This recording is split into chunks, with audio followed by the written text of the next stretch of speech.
إن الحمد لله نحمده ونستعينه ونستغفره ونعوذ بالله من شرور أنفسنا ومن سيئات أعمالنا من يهده الله فلا مضل له ومن يضلل فلا هادي له وأشهد أن لا إله إلا الله وحده لا شريك له وأشهد أن محمدا عبده ورسوله أما بعد يا أيها الذين آمنوا اتقوا الله حق تقاته ولا تموتن إلا وأنتم مسلمون يا أيها الناس اتقوا ربكم الذي خلقكم من نفس واحدة وخلق منها زوجها وبث منهما رجالا كثيرا ونساء واتقوا الله الذي تساءلون به والأرحام إن الله كان عليكم رقيبا يا أيها الذين آمنوا اتقوا الله وقولوا قولا سديدا يصلح لكم أعمالكم ويغفر لكم ذنوبكم ومن يطع الله ورسوله فقد فاز فوزا عظيما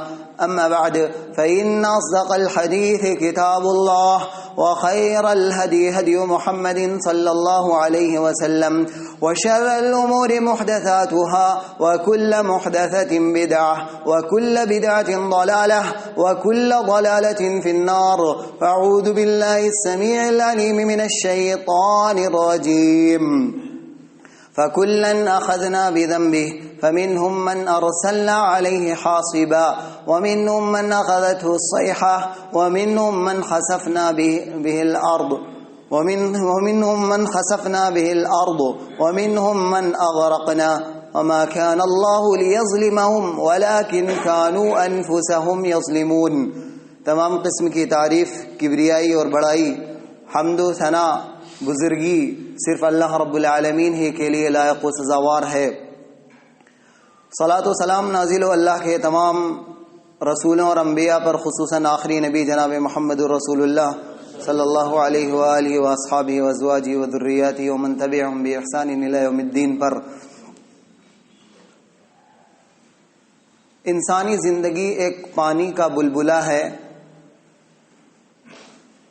زندگی ظاہر میں کچھ اور نظر آتی ہے، حقیقت میں کچھ اور ہے. اللہ نے انسان کے خوش رہنے کے دو اسباب پیدا کیے ہیں، ایک ظاہری اسباب، ایک باطنی اسباب.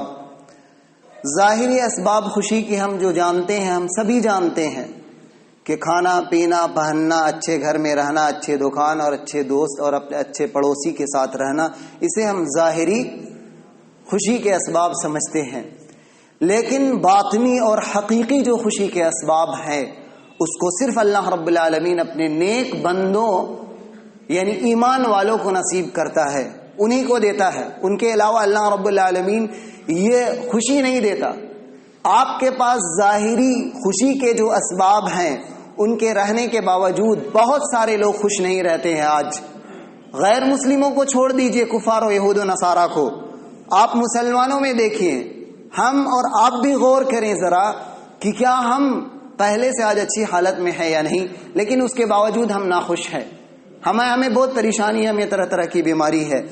تو اللہ رب العالمین خوشی کے لیے جو باطنی حقیقی اسباب مقرر کیا ہے وہ ایمان ہے. ایمان کی روشنی میں کیے جانے والے اعمال آپ کو اس دنیا میں بھی خوشی عطا کریں گے اور آخرت میں بھی یہ اعمال آپ کو خوشی، ہمیشہ کے لیے خوشی نصیب عطا کریں گے یہ اعمال. لہذا انسان کو دیکھنا چاہیے کہ ہمارے معاملات میں جو کوتاہیاں ہیں، ہمارے ساتھ جو مسائل ہیں، پریشانیاں ہیں، ہمارے ساتھ جو فقر و فاقہ، غریبی، پڑوسی کے ساتھ پریشانی، بھائی بھائی کے پریشانی، ماں باپ، بہو اور ساس کی پریشانیاں، اور بھی جتنے ریلیشنز ہوتے ہیں سماج میں، جتنے تعلقات ہوتے ہیں، ان تمام کے اسباب پر غور کیا جائے تو آپ کو ایک لفظوں میں قرآن کی زبان میں کہا جائے تو وہ آپ کے اور ہمارے گناہ ہیں. چاہے ہم اور آپ جتنے بھی اچھے ہو جائیں، جتنے بھی نیک ہو جائیں، اللہ رب العالمین ہر گناہ پر مواخذہ کر سکتا ہے اور اس کو حق ہے. اللہ رب العالمین اگر ہمارے گناہ نہ بھی ہوں تب بھی اگر اللہ تعالی ہمیں عذاب دے گا، یہ عذاب کی شکلیں ہیں جس کو میں نے بھی گنایا ہے کہ پڑوسی کا خراب ہو جانا، بیٹا باپ کی نافرمانی کر رہا، باپ بیٹے کی نافرمانی کر رہا، ماں بیٹی کی، جو بھی تعلقات ہے، یہ سب ایک سزا کی ایک شکل ہے اس گناہ کے، اس جرم کے جو ہم اور آپ روزانہ صبح و شام کرتے ہیں۔ اس کے باوجود اگر ہمارے بالفرض اگر ہمارے کوئی گناہ نہ ہوتے، تبھی اللہ تعالیٰ کیا کہتا ہے، نبی صلی اللہ علیہ وسلم کی صحیح حدیث ہے، اگر اللہ تعالیٰ زمین و آسمان کے سارے لوگوں کو عذاب دے دے، یعنی فرشتے آسمان میں کون رہتے؟ فرشتے گناہ نہیں کرتے، نافرمانی نہیں کرتے، لیکن اگر ان کو بھی اللہ عذاب دے اور سارے زمین والوں کو عذاب دے تو اللہ تعالیٰ ظالم نہیں ہوگا۔ تو اللہ رب العالمین ایک ایک آیتوں میں کیا فرمایا، وَمَا رَبُّكَ بِظَلَّامٍ لِّلْعَبِيدِ، بندوں سے میں ظلم کرنے والا نہیں ہوں، تمہارا رب ظلم کرنے والا نہیں ہے۔ اس لیے ہم نے یہ موضوع اس لیے انتخاب کیا ہے، اس کے بعد 2 موضوع میں مسلسل دینے والا ہوں۔ اس چیز کو آپ سمجھیں گے تو پھر آپ اپنی ذمہ داری سمجھیں گے۔ پہلے اپنے گناہ کی حقیقت کو جان لیں، اس کے بعد ایک خطبہ ہوگا والدین کی اطاعت پر، اور اس کے بچوں، اس کے بعد ایک خطبہ ہوگا انشاءاللہ اگر اللہ نے زندگی اور موقع دیا، کہ بچوں کے تئیں والدین کے کیا حقوق ہیں۔ دونوں چیز، بہت سارے لوگ پریشان حال ہیں۔ اس سے پہلے یہ چیز جان لینا، پہلے اپنے نفس میں جھانک لینا۔ وہ تو ایک دوسرے کے آپسی حقوق ہو گئے، ماں باپ کے بچوں پر حقوق اور بچوں کے ماں باپ پر حقوق، یہ 2 الگ الگ موضوع ہے۔ اور ابھی جو ہے یہ پرسنل اور ذاتی ہم سے ریلیشن، ہر فرد سے یہ موضوع جڑا ہوا ہے کہ گناہ ہے، یہ گناہ اپنے اثرات چھوڑتے ہیں لوگوں۔ اللہ کی قسم، ہر جو گناہ جو ہم کرتے ہیں اس کا اثر ہمیں ملتا ہے، اور ہر نیکی جو ہم کرتے ہیں اس کے اثرات باقی رہتے ہیں۔ گناہ کی لذتیں ختم ہو جاتی ہے اور نیکی کے اثرات ہمیشہ کے لیے باقی رہتی ہیں۔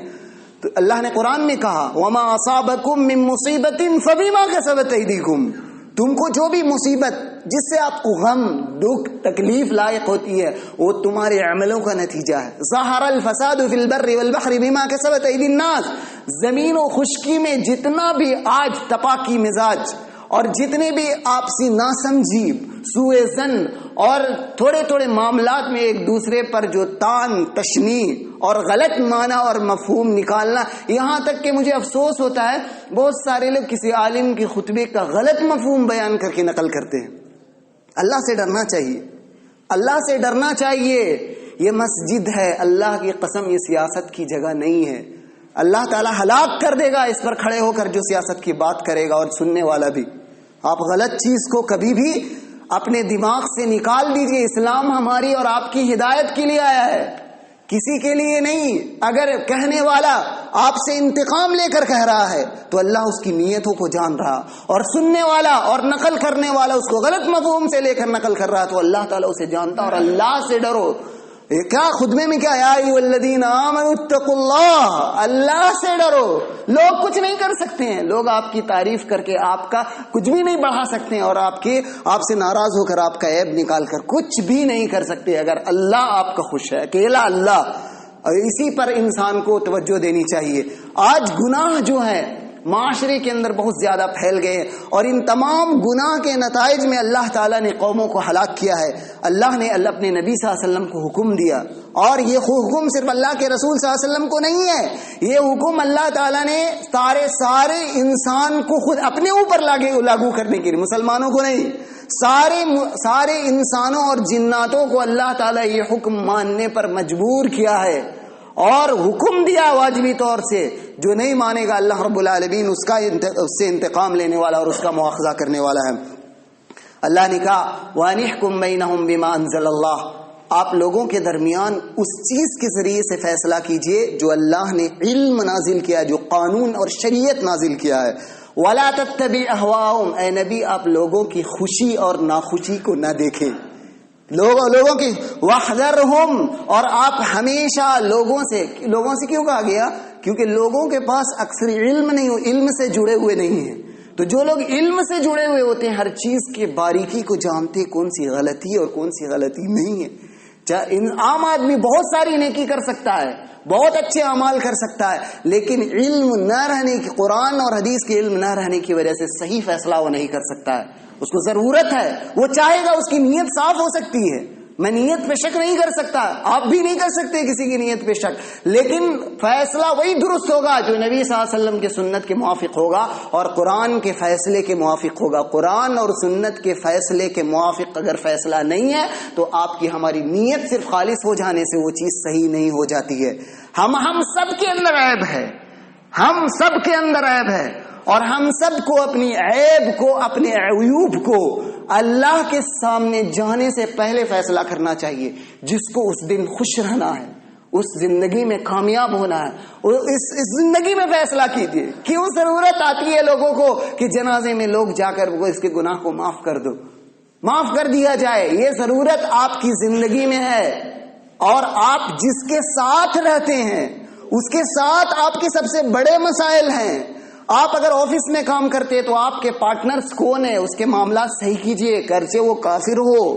آپ اگر ماں باپ کے ساتھ رہتے ہیں تو فوراً جائیے ماں باپ کے ساتھ کو، آپ کے ماں باپ کو کوئی شکوہ ہے آپ سے، ملیے، باہر میں بات مت کیجئے۔ اور اگر آپ کے بچوں سے ماں باپ کو شکوہ ہے تو جا کے بچوں سے ملیے، معاملات کو درست کیجئے وہاں قیامت سے پہلے۔ اور ضروری نہیں ہے کہ ماں باپ ہی غلط ہوں گے یا ماں باپ ہی صحیح ہوں گے یا بچے ہی غلط ہوں گے یا بچے ہی صحیح ہوں گے۔ تو ہر جگہ میں یہ میں اس لیے کہہ رہا ہوں، یہ جو زندگی میں جس کے ساتھ آپ زیادہ وقت گزارتے ہیں نا، وہ آپ کے لیے قیامت کے دن سب سے خطرناک ہوگا۔ اور سب سے خطرناک جو آپ کی ہر بات میں تعریف کرتا ہے، خطرناک ہے وہ شخص۔ آپ کی برائی کرتا ہے، اس سے نقصان نہیں ہوتا ہے، اکثر اس کو دعا دینا چاہیے، کیونکہ آپ کو غرور کبھی بھی نہیں ہوگا۔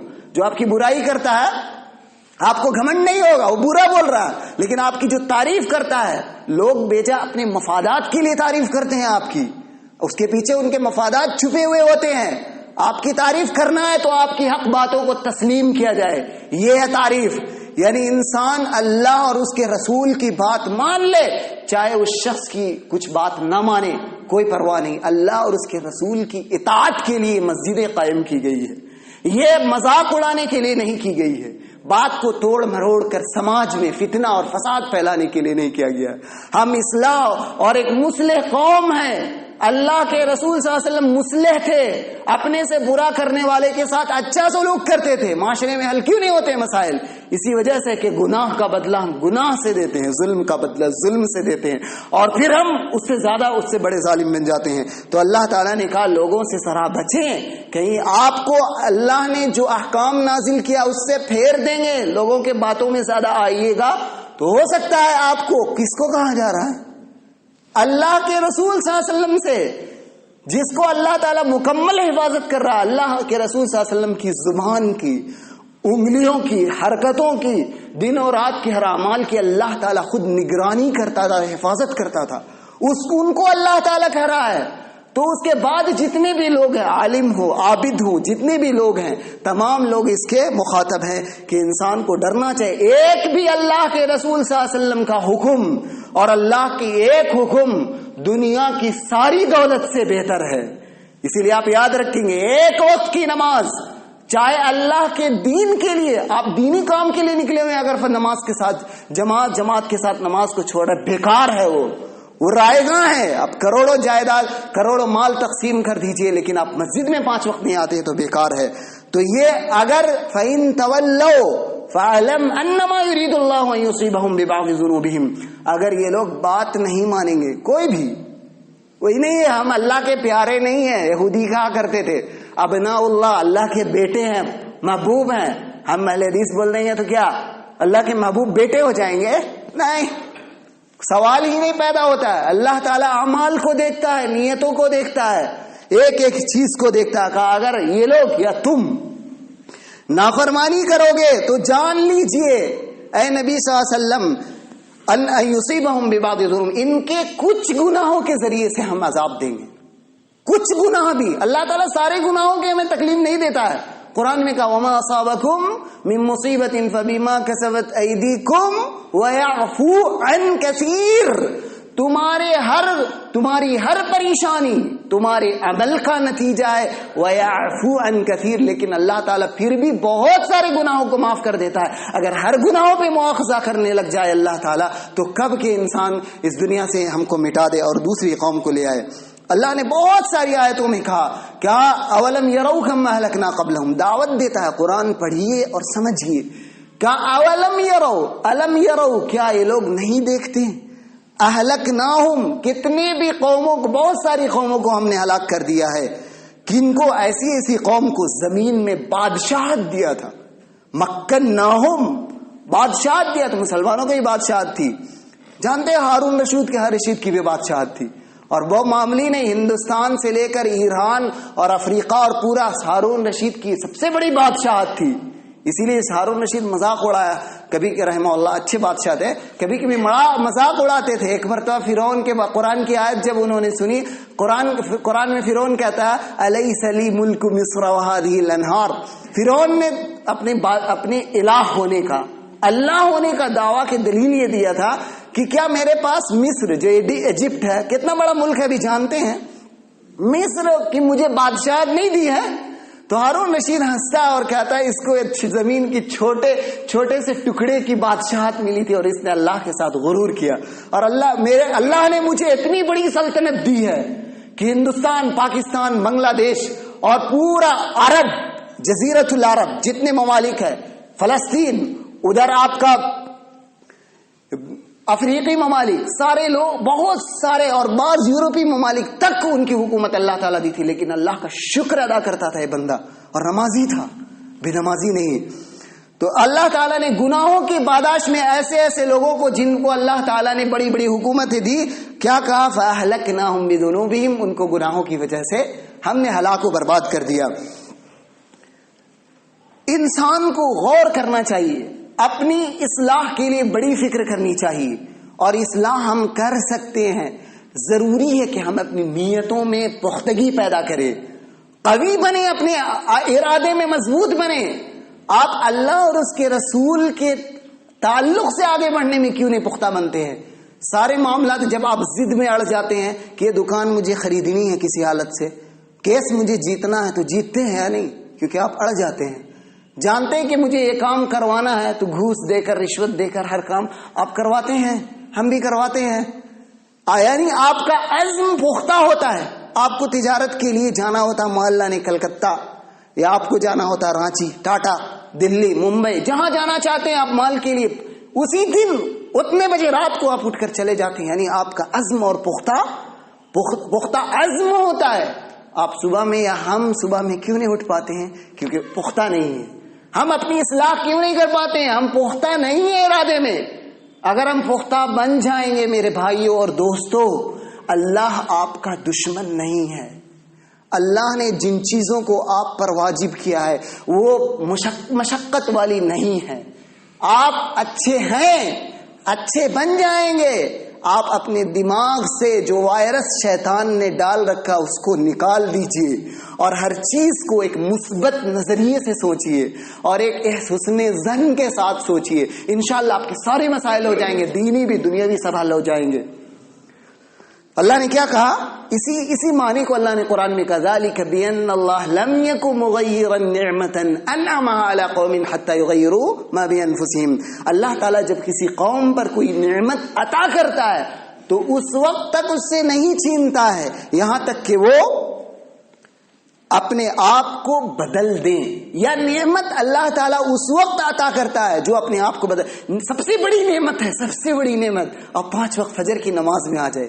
خدا کی قسم کھا کر کہہ رہا ہوں، بہت بڑی نعمت. اور آپ اگر عادی ہو جائیں فجر کی نماز 5 کے ساتھ، رات کو اٹھ کر 2 بجے آدھا گھنٹہ 15 گھنٹہ التجا اپنے محبوب سے کرنے کے آپ عادی ہو جائیں، اور سجدے میں تھوڑا سا 1-2 آنسو بہا کے دیکھیے کیا لذت ہے. دنیا کی ساری چیزوں کی لذتیں اللہ کی قسم بھول جائیں گے، بھول جائیں گے. آپ کو کوئی تانا دیتا ہے، آپ کے بارے میں کوئی بات کرتا ہے، اس سے آپ کو کان دھرنے کی ضرورت نہیں ہے. کچھ نہیں ہوگا، آپ کو کچھ نہیں ہوگا. آپ کا رتبہ آپ صبر کیجئے گا بڑھے گا. اللہ تعالیٰ آپ کی نیکی کم ہو رہی ہے سمجھ لیجئے. آپ کو اللہ تعالیٰ ایک دشمن پیدا کیا جو آپ کی برائی کر رہا ہے، وہ آپ کی برائی لے لے گا نہیں، اس سے کوئی پریشانی. لیکن ہم کو اپنے نفس کو دیکھنا ہے، غرور میں نہیں آنا. ہمارے نفس کے اندر بہت ساری کمیاں. پھر اللہ نے آگے کیا فرمایا؟ فرعونیوں نے یہ کیا جب نافرمانیاں کیے تو ہم نے ان کو ہلاک و برباد کر دیا. اب یہود و نصارہ کے بارے میں سنیے. یہود و نصارہ کو اللہ تعالیٰ نے کن کن بنا پر آج ہمارے دل سخت ہو گئے ہیں, دل نرم نہیں ہے. دل کو اللہ تعالیٰ نے کھیتی کی چیز, آپ اچھی چیز ڈالیں فوراً دل قبول کر لے.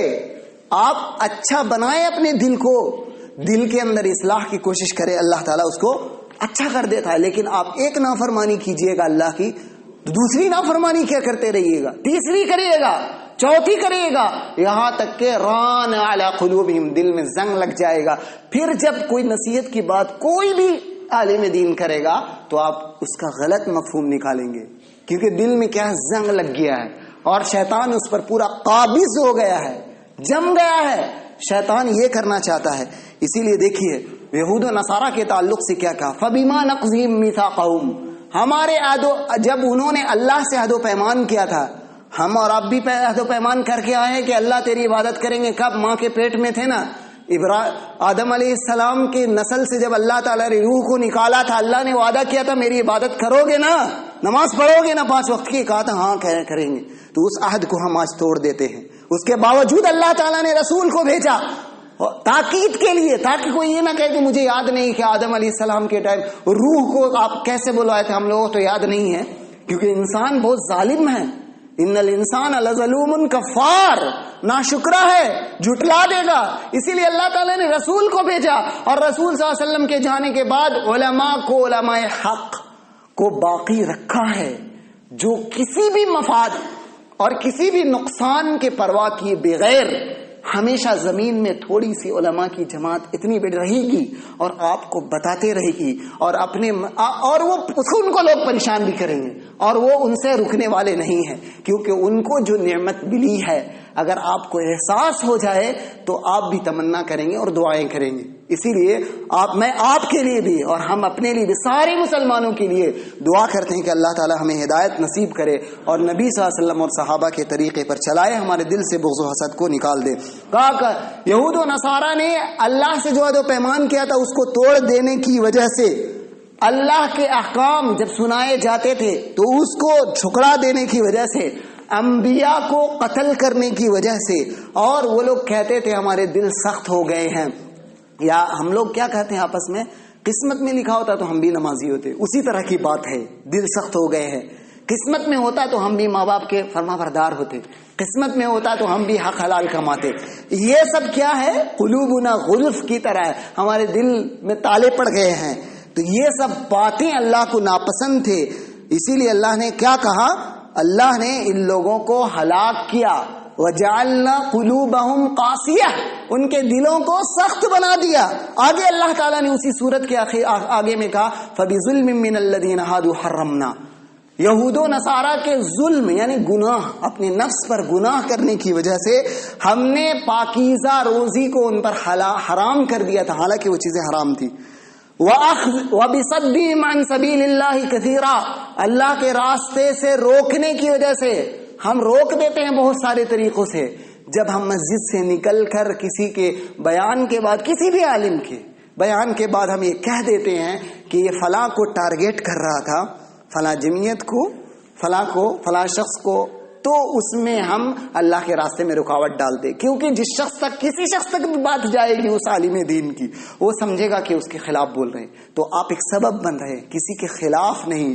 ہر کسی کے اندر عیب ہے, کہنے والے کے اندر سننے والے سے زیادہ عیب ہے. تو کون ہے اللہ کے یہاں بری, سب کے اندر عیب ہے. تو عیب ہم کیوں دیکھیں گے دوسروں کا, اپنے عیب سے تو ہمیں فرصت نہیں ہے کہ ہم دوسروں کے عیب کو دیکھیں. اللہ تعالی ہمیں معاف کرے اور آپ کو معاف کرے.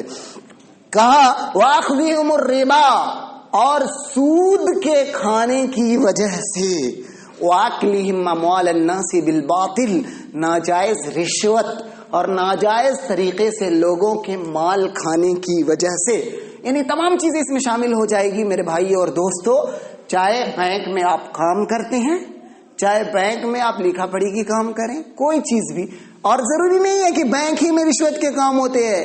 یہاں پر بہت سارے دکاندار ایسے ہیں جو رشوت پہ پیسے دیتے ہیں.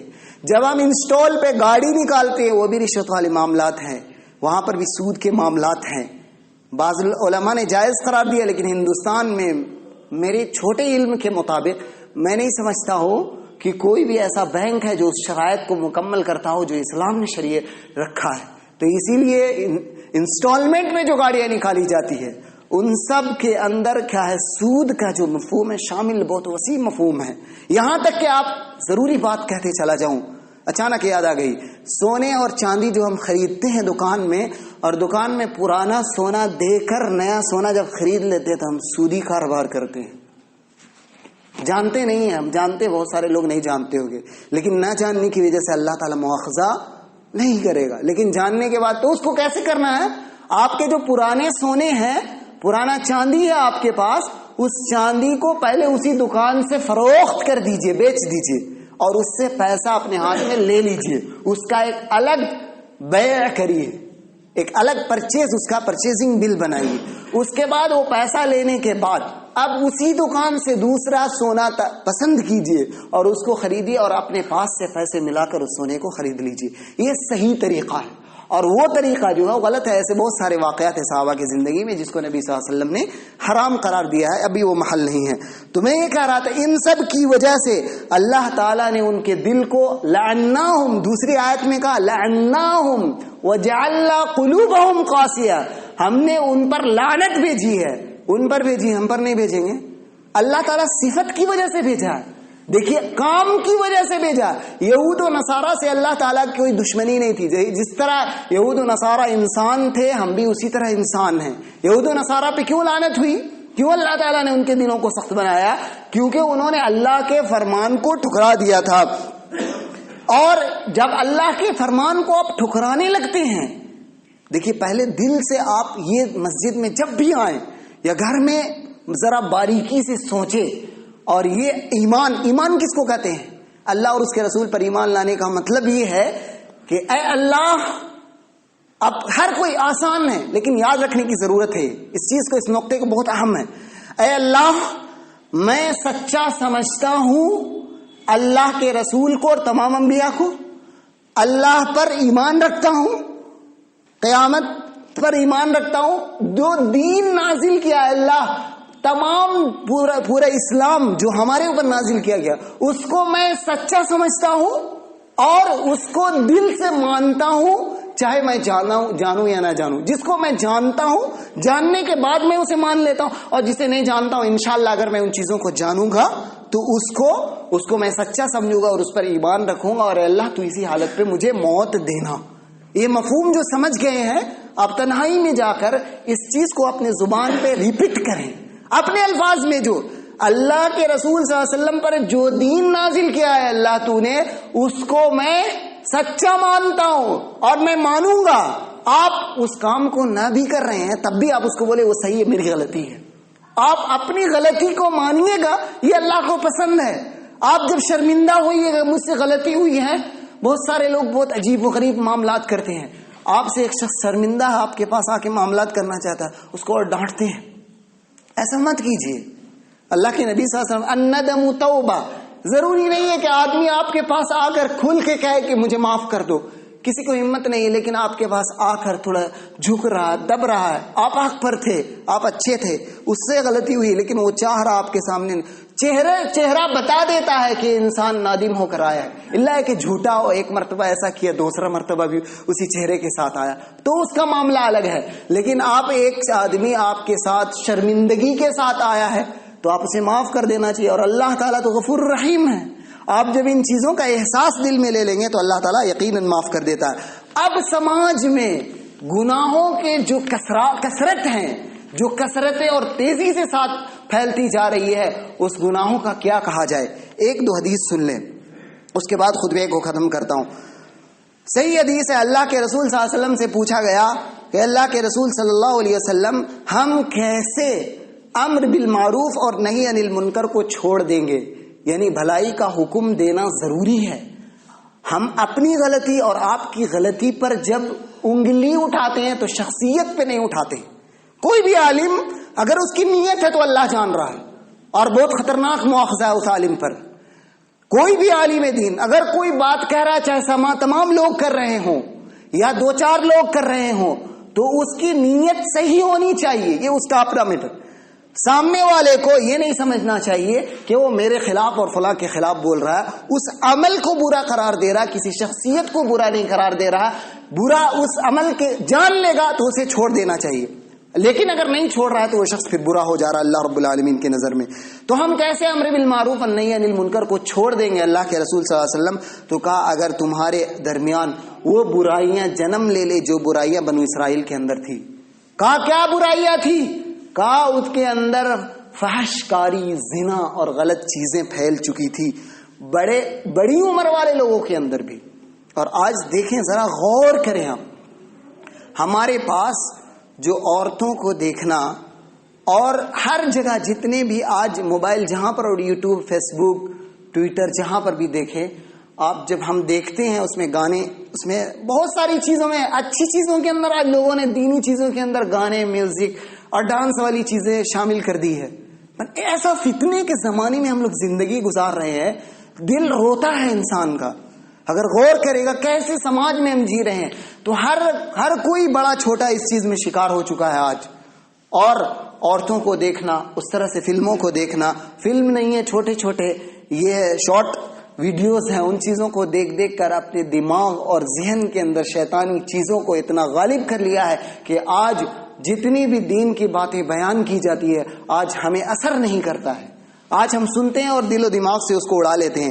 تو جب والملک فی صغارکم، کہ اللہ کے رسول صلی اللہ علیہ وسلم کب ہوگا یہ امر بالمعروف کو چھوڑ دیا جائے گا اور نہی عن المنکر کو؟ یہ ضروری ہے، جب یہ دو کام چھوڑ دیے جائیں گے تو سب پر گناہ آئے گا۔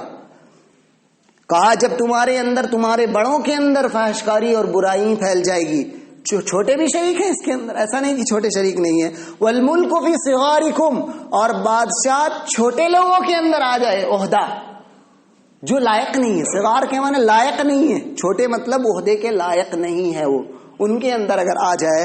والعلم فی رذالکم، اور علم ایسے شخص کو دے دیا جائے، یعنی عالم دین ایسا بن جائے جو فاسق و فاجر ہے، خود ہی نماز نہیں پڑھتا، خود ہی دین کا پابند نہیں ہے، خود اپنی اصلاح نہیں کرتا ہے، اگر ایسی چیزیں، یہ چیزیں اگر سماج میں ظاہر ہو جائیں تو یہ بری علامت ہے، اور اسی علامت میں یہ چیزیں بہت زیادہ بڑھ جائیں گی۔ اللہ کے رسول صلی اللہ علیہ وسلم نے برائی پھیلنے کے تعلق سے بتا دیا ہے کہ آخری امت میں برائیاں پھیل جائے گی، آخری زمانے کے اندر کثرت سے۔ کیوں بتایا ہے؟ کرنے کے لیے؟ نہیں کرنے کے لیے، نہیں کرنے کے لیے، بچنے کے لیے اللہ کے رسول صلی اللہ علیہ وسلم نے بیان فرمایا ہے۔ اللہ کے رسول صلی اللہ علیہ وسلم نے فرمایا آخری امت کے اندر زمین میں لوگوں کو دھسا دیا جائے گا، کچھ لوگوں کے چہرے کو مسخ کر کے جانوروں کا چہرہ بنا دیا جائے گا، اور کچھ لوگوں پر پتھر کی بارش برسائی جائے گی۔ تو ایک آدمی نے سوال کیا اللہ کے رسول صلی اللہ علیہ وسلم کیا ہم کو ہلاک کر دیا جائے گا؟ ایک آدمی نے سوال کیا کہ اللہ کے رسول کب ہوگا؟ کہا جب تمہارے درمیان میں ڈانس کرنے والی، ناچنے والی عورتوں کی کثرت ہو جائے گی اور لوگ اس کو دیکھ اور سن رہے ہوں گے۔ غور کریں، اللہ کے رسول صلی اللہ علیہ وسلم نے فرمایا جب بھی ہم موبائل کھولے اس چیز کو، نبی کی حدیث کو یاد کریں۔ کہنے والا گنہگار ہو سکتا ہے، سننے والا گنہگار ہو سکتا ہے، لیکن رسول صلی اللہ علیہ وسلم کی بات آپ سن کر جب جیسے ہی ناچنے اور گانے والی عورتیں عام ہو جائیں گی سماج کے اندر، والمعازف، اور گانے بجانے، گانا جب پھیل جائے گا، جو گانا ابلیس کا یہ ہتھیار ہے سب سے زیادہ، عورتوں کے محاسن کو ذکر کر کے، فحش باتوں کو ذکر کر کے گانے میں جب پیش کیا جائے گا اور ہم اپنے کانوں سے سنیں گے تو اس دل میں، یہ دل کس کے لیے اللہ نے بتایا جانتے ہیں؟ یہ دل اللہ کی قسم سب سے اچھی چیز رکھنے کے لیے بنایا گیا، قرآن، اللہ کی فکر اور یاد کے لیے۔ دماغ کس لیے بنایا گیا؟ اللہ کی ذکر اور یاد۔ اور آپ اللہ کی باتیں اور شیطان کی بات کو ایک دل میں کیسے جمع کر سکتے ہیں؟ آگ اور پانی کو ایک جگہ رکھ سکتے ہیں؟ نہیں رکھ سکتے۔ وشربت الخمور، اور جب شراب پیے جانے لگیں گے، یہ جب پھیل جائے گا سماج کے اندر، آپ یہ نہ سمجھے ہم نہیں کر رہے ہیں، ان میں سے بعض اعمال کے اندر ہم شریک ہیں، ان سے انسان کو بچنا چاہیے۔ اللہ کے رسول صلی اللہ علیہ وسلم نے لوگوں کو یہ حکم دیا ہے کہ تم لوگ اس شخص، وہ انسان ذلیل ہوگا، وہ مسلمان ہر شخص وہ انسان ذلیل ہو جائے گا جو میرے حکم کی نافرمانی کرے گا. ایک بھی نافرمانی، ماں باپ کی اللہ کی نافرمانی بھی ماں باپ کی اطاعت نہیں ہے. اگر ماں باپ سبزی لانے کے آپ کی جماعت کھڑی ہو گئی، جائز نہیں ہے آپ ماں باپ کی اطاعت کریں، نہیں جائز ہے. باپ بول رہے ہیں آپ کو دکان جاؤ، آپ کو نماز کا وقت کیا، جائز نہیں ہے، کوئی عذر ہے ہی نہیں، کیونکہ پیدا اللہ تعالیٰ نے اسی لیے کیا ہے. یہ بات حق ہے اور میں اس کو اسی طرح حق سمجھتا ہوں جس کے اللہ کے رسول صلی اللہ علیہ وسلم پر حق تھی. اس کو ماننا ہے مسلمانوں کا. ومن تشبہ بقوم فهو منهم، جو کسی دوسری قوم کو، مسلمان کو چھوڑ کر کسی دوسرے قوم کی عادت کو اپناتا ہے وہ اسی میں سے ہوگا، ان کا حشر اسی کے ساتھ ہوگا. آج سماج میں ہے ایک بہت بڑی برائی جو سماج میں عام ہو چکی ہے، معلوم ہے بہت سارے نوجوان داڑھی رکھ رہے ہیں. داڑھی رکھنا واجب ہے، ہر مرد پر داڑھی رکھنا واجب ہے، اس کو کاٹنا حرام ہے، جائز نہیں ہے. بہت سارے لوگ نوجوان داڑھی رکھتے ہیں لیکن گناہ کرتے ہیں. آپ بولیں گے کیسے؟ اب تو آپ خود کہہ رہے واجب ہے. نوجوان بہت سارے لوگ داڑھی رکھ رہے ہیں، داڑھی رکھنے کا ثواب ہے، لیکن داڑھی کیوں رکھتے ہیں؟ کیونکہ ابھی فیشن چلا ہوا ہے. کفار یہود و نصارہ ابھی آپ مغربی ممالک کے اندر وہ لوگ پورا داڑھی رکھ رہے ہیں اور پوری داڑھی رکھ کے یہ کر رہے ہیں اور کچھ کٹوا رہے ہیں فیشن کے. وہ ان کی جو مشابہت اختیار کر رہے ہیں، ان کی پیروی میں جو کر رہے ہیں، اس کا انہیں بہت بڑا گناہ مل رہا ہے. داڑھی نہیں کاٹنے کا حکم نہیں دے رہا ہوں، داڑھی رکھیں، لیکن بس نیت کو آپ بدل لیں. آپ نیت کو بدل لیں گے تو اللہ تعالیٰ اس کو اجر دے گا.